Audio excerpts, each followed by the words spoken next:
ಸ್ನೇಹಿತರೆಲ್ಲರೂ ಎಂಥ ಸ್ವಾಭಿಮಾನ! ದಯವಿಟ್ಟು ಹೋಗಿ ಅವರಲ್ಲಿ ಸಹಾಯ ಕೇಳಿ. ಹೇಗೆ ಕೇಳುವುದು? ಆತ್ಮೀಯ ಗೆಳೆಯ ಅನ್ನುತ್ತೀರಿ ಅಂದ ಮೇಲೆ ಅವರು ನಿಮ್ಮ ಸಹಾಯ ಮಾಡೇ ಮಾಡುತ್ತಾರೆ. ಇಲ್ಲ ಅನ್ನಲಾರ, ಆದರೆ ಕೇಳೋದಕ್ಕೆ ಸಂಕೋಚ ಬೇಡರಿ. ಹಸಿದಿರುವ ಮಕ್ಕಳಿಗೋಸ್ಕರವಾದರೂ ಹೋಗಿ ಕೇಳಿ. ಆಗಲಿ, ಹೋಗುತ್ತೇನೆ.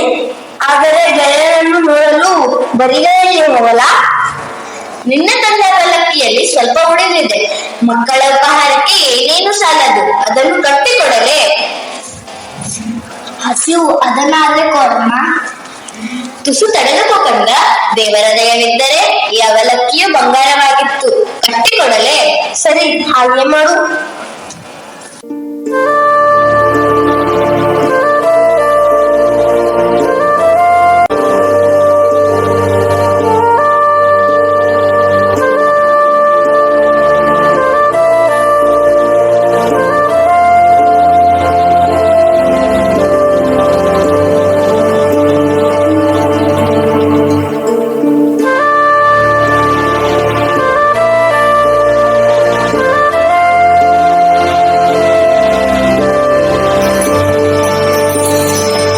ಪ್ರಣಾಮಗಳು ಸ್ವಾಮಿ.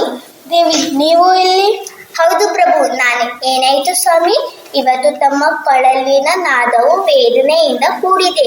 ನಿಮ್ಮ ಮುಖದಲ್ಲಿ ದುಃಖದ ಛಾಯೆ ಕಾಣುತ್ತಿದೆ. ನೀನೊಬ್ಬಳೇ ದೇವಿ, ನನ್ನ ಅಂತರಂಗವನ್ನು ಬೆಳವಳು.